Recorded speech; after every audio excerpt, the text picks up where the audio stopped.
किसान भाइयों, अगर आप भी धान में पैदावार बढ़ाना चाहते हैं तो यहाँ पे हम आज की वीडियो में 10 महत्वपूर्ण बातें आपको बताने वाले हैं। इन 10 बातों का अगर आप ध्यान रखते हैं, ख्याल रखते हैं, तो आप भी धान की फसल में अच्छा बम्पर उत्पादन ले पाएंगे। पूरा वीडियो देखिएगा, एकदम कंप्लीट वीडियो है। सभी जानकारी आज की वीडियो में हमने आपको दी है, तो पूरा वीडियो ज़रूर देखिएगा।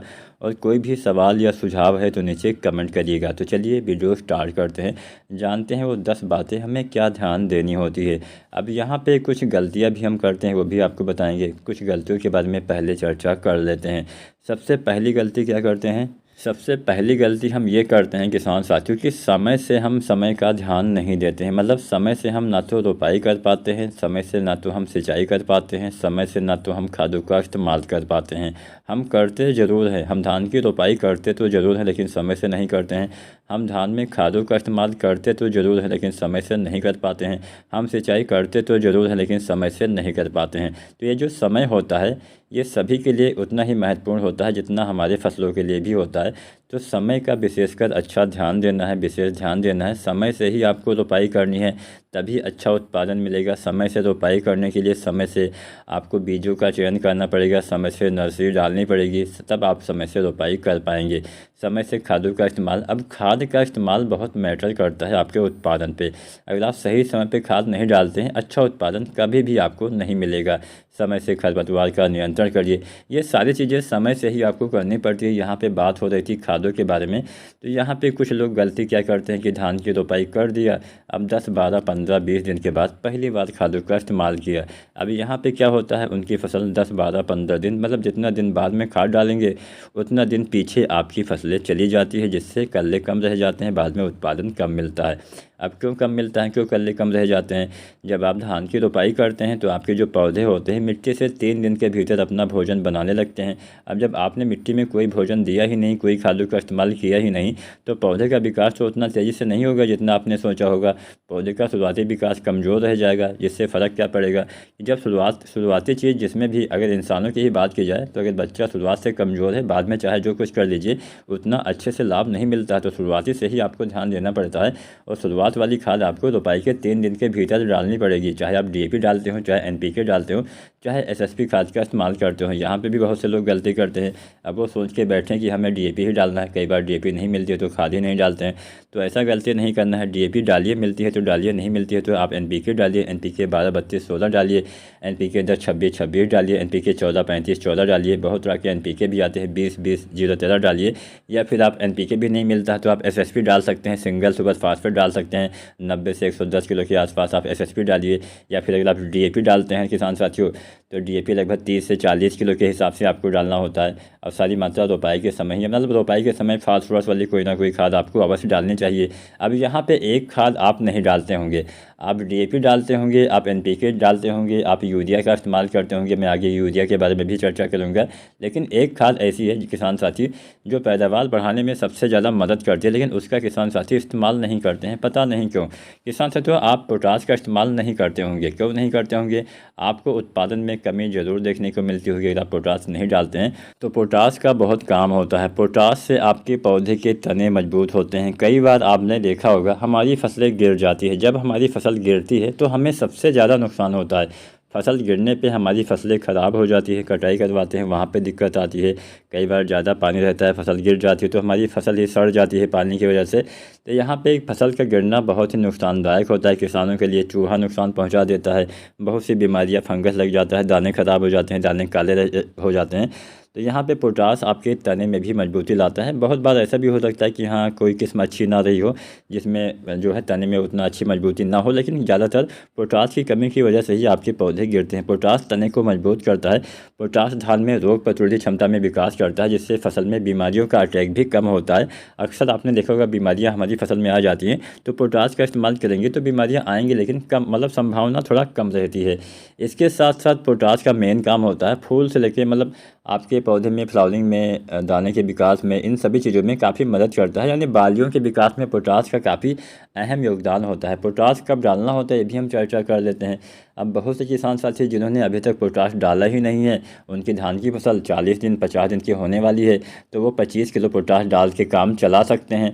लेकिन अगर हम सही मात्रा जानें तो पोटाश आपको धान की फसल में कितना डालना होता है, लगभग 30 से लेकर 40 किलो के हिसाब से डालना होता है। जो किस्में बहुत ही जल्दी तैयार हो जाती है वहाँ पे 25 किलो भी आप डाल सकते हैं, लेकिन आपको 2 बार डालना है। मतलब आधी मात्रा रोपाई के समय डालिए, आधी मात्रा 40-50 दिन पे डालिए। मान लीजिए कोई वैरायटी 100 दिन में तैयार हो जाती है तो उसमें 25 किलो ही पोटाश डालिए, तो 12.5 या 13 किलो रोपाई के समय और 12.5 या 13 किलो आप लगभग 40-50 दिन के बीच में डालिए।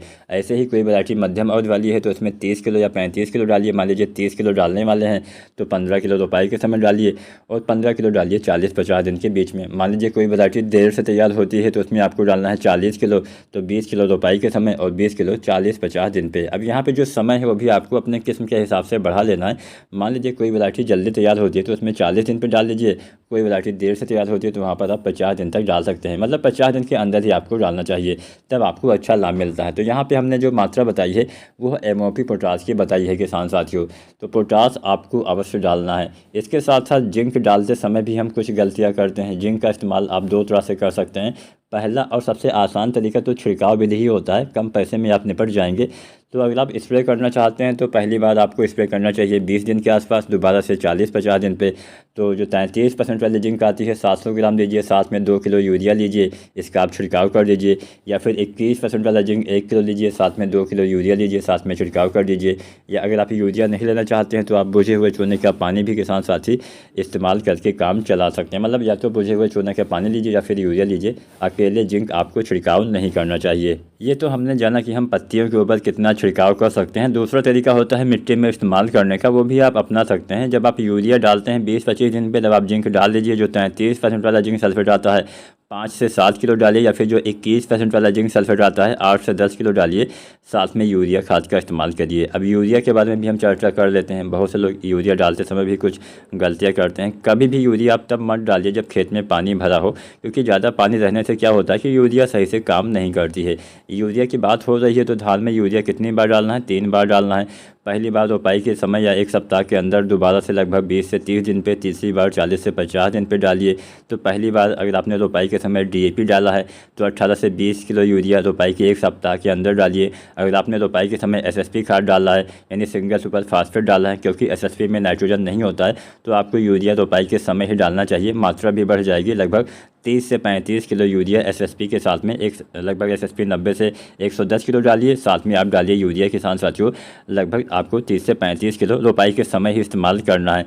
दूसरी मात्रा आपको डालनी है लगभग 25 दिन पे, लगभग 30 से 40 किलो, और अंतिम मात्रा भी लगभग 40, 45 या 50 दिन पे डालनी है।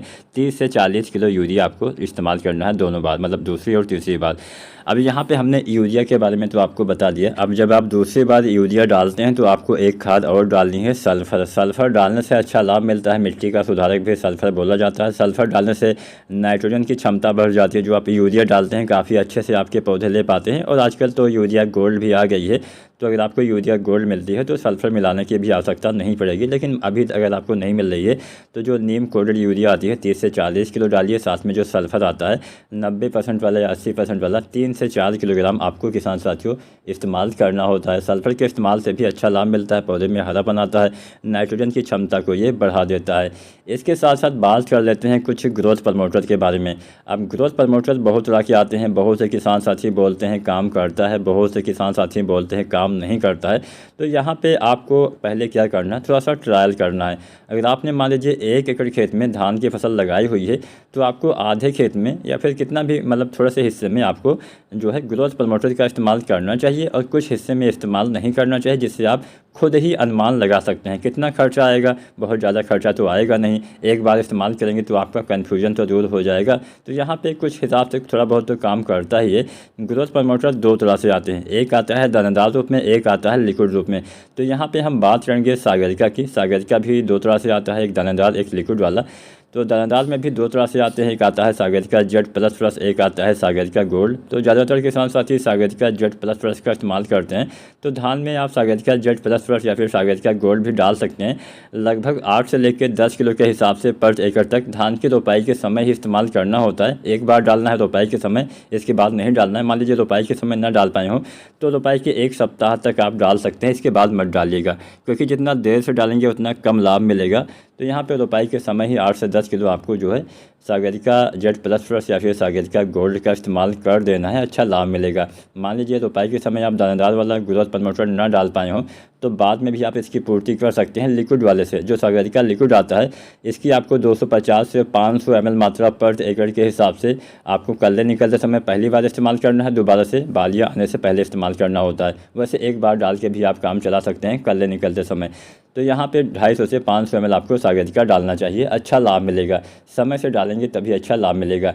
अब यहाँ पे हमने समय आपको बता दिया, हमने खादों का इस्तेमाल आपको बता दिया। कुछ NPK भी आप प्रयोग कर सकते हैं जिससे अच्छा लाभ मिलता है। जैसे पहला NPK डालिए आप NPK 19-19-19, इसका इस्तेमाल 25 दिन के आसपास करिए, 30 दिन तक। दूसरा NPK डालिए 052-34, इसका इस्तेमाल बालियाँ निकलने से पहले करिए। 052-34 डालने से बालियों का विकास, लंबाई, मोटाई सब कुछ बढ़ती है। तो और तीसरा NPK आपको डालना होता है 0050। कोई भी NPK डालिए 1 से 1.5 किलो आपको इस्तेमाल करना है। साथ में आपको डालना है किसान साथियों बोरोन। कब डालना है? बोरोन डालना है बालियाँ आने से पहले। जब आप 052-34 का इस्तेमाल करते हैं तो बोरोन जो आता है 20% वाला 100 से 125 ग्राम इस्तेमाल करेंगे तो बहुत ही अच्छा लाभ मिलेगा। आपके पौधे में बालियों का निर्माण अच्छे से होगा, इसके साथ साथ दाने का भराव अच्छे से होगा, क्योंकि बोरोन जो होता है पोलिनेशन में काफ़ी मदद करता है, परागण प्रक्रिया में काफ़ी मदद करता है। तो यहाँ पे हमने लगभग रोपाई से लेकर कटाई तक संपूर्ण जानकारी आपको दे दी। कुछ सावधानियाँ भी मैंने आपको बता दिया, जैसे जब फूल आए तो उस समय कुछ भी आपको छिड़काव नहीं करना है। हमेशा खेत में नमी बना के रखना चाहिए। जब हमारी धान की फसल गबोट अवस्था में चली जाती है तब आप 052-34 और बोरोन डालिए। इसके साथ साथ नमी इस अवस्था से बिल्कुल भी कम ना होनी चाहिए, इस बात का ध्यान रखिएगा। जब तक दाने का भराव ना हो जाए तब तक खेत में उचित मात्रा में नमी होनी चाहिए। भले ही आप 052-34 ना डालें, भले ही आप बोरोन ना डालें, लेकिन खेत में उचित मात्रा में नमी का होना अति आवश्यक है, तभी अच्छा उत्पादन मिल पाएगा। इसके साथ साथ किसान साथियों फूल आने पे कुछ भी छिड़काव नहीं करना है। इसके साथ साथ जब भी आप यूरिया डालते होंगे, यूरिया तो 50 दिन के अंदर ही डालना है। बहुत से किसान साथी की फसल अभी 50 दिन के अंदर की ही होगी, तो आपको यूरिया जब भी डालिए तो खेत में पानी भरा ना रहे, इस बात का ध्यान रखना है। मान लीजिए खेत में पानी भरा है तो आप यूरिया की जगह पे नैनो यूरिया का इस्तेमाल कर सकते हैं। नैनो यूरिया 2 से 4 ml प्रति लीटर पानी के हिसाब से आपको इस्तेमाल करना होता है। यानी जब आप दूसरी बार यूरिया डालते हैं 25 दिन पे तब आप नैनो यूरिया डाल सकते हैं, और जब आप अंतिम यूरिया डालते हैं 40-50 दिन पे तब आप नैनो यूरिया उसकी जगह पे इस्तेमाल कर सकते हैं। 2 से 4 ml प्रति लीटर पानी के हिसाब से नैनो यूरिया डाल के भी आप नाइट्रोजन की पूर्ति कर सकते हैं। जो आप दानेदार यूरिया डालते हैं वो 40% से कम ही लगता है, जबकि जो आप नैनो यूरिया डालते हैं वो 80% से ज़्यादा लगता है। तो यहाँ पे अपने हिसाब से समझ बूझ के आपको खेती करनी पड़ती है। अच्छे बीज का चयन करिए, समय से रोपाई करिए, समय से खादों का इस्तेमाल करिए, समय से सिंचाई करेंगे, समय से दवाओं का इस्तेमाल, समय से यहाँ पे खरपतवार का नियंत्रण भी आपको करना चाहिए, तभी जाके कहीं आपको धान में अच्छा उत्पादन किसान साथियों मिल पाएगा। उम्मीद करते हैं आज का हमारा वीडियो, आज का हमारा प्रयास आपको पसंद आया होगा। कोई भी आपके मन में सवाल या सुझाव है नीचे कमेंट जरूर करिएगा, हम आपके सभी सवालों के जवाब देने की पूरी कोशिश जरूर करेंगे। वीडियो को लाइक शेयर भी जरूर करें। धन्यवाद।